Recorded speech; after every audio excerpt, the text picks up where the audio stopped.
Prayer house మరియు centre సంఘముల తరపున ప్రభు పేరిట మీ అందరికీ నా ప్రేమపూర్వకమైన వందనములు. ఈరోజు దేవుని వాగ్దానం యెషయా గ్రంథం 54వ అధ్యాయం 14వ వచనం. నీవు భయపడనక్కరలేదు, బాధించువారు నీకు దూరంగా ఉందురు. యెషయా గ్రంథం 54వ అధ్యాయం 9 నుంచి 14 వచనాలలో దేవుడు ఇశ్రాయేలీయులు పాపం చేసినప్పటికీ తన ప్రజలను పూర్తిగా నిర్మూలించనని ప్రకటిస్తూ ఉన్నాడు.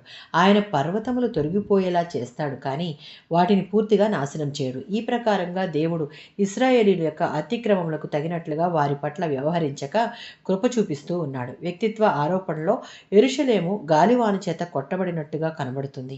దేవుడు యెరూషలేమును మునుపెన్నడూ లేనంత వైభవం ఉండేలా ప్రశస్తమైన రత్నములతో, విలువైన లోహములతో పునరుద్ధరించబోతూ ఉన్నాడు. ఇది ప్రకటన గ్రంథంలో 21వ అధ్యాయంలో చెప్పబడిన నూతన యెరూషలేమును సూచిస్తుంది. ఇలాంటి ఈ పట్టణానికి పునాది నీతి కాబట్టి దాని భద్రత, దాని క్షేమం విషయంలో నిశ్చింతగా ఉండవచ్చు. ఈ పట్టణపు వాసులు భయపడవలసిన అవసరం లేదు. దేవుడు తన కృపతో తిరిగి సమకూర్చి నిలబెట్టి సంరక్షిస్తాడు కనుక దానిని బాధించు వారిని గూర్చి భయపడవలసిన పని లేదు.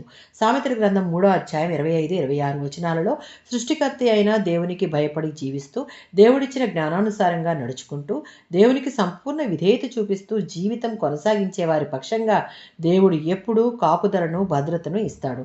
కనుక ఆకస్మిక భయాలు కలిగినప్పుడు దేవుడైన యెహోవా మనకు తోడుగా ఉండి, మనం నిద్రిస్తున్నా, మేల్కొని ఉన్నా మనకు ఏ ఆపద కలగనీయడు.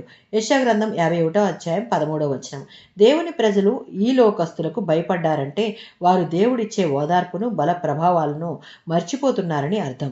సమస్తము చేయగల దేవుని యొక్క శక్తి సామర్థ్యాలను జ్ఞాపకం చేసుకుని ఎదురయ్యేటటువంటి ప్రతి పరిస్థితిని దేవుని చేతికి అప్పగించి నిశ్చింతగా ఉంటే ఆయనే మన పక్షంగా వ్యాజ్యమాడి విజయమును, నెమ్మదిని ఇస్తాడు. ఆమేన్.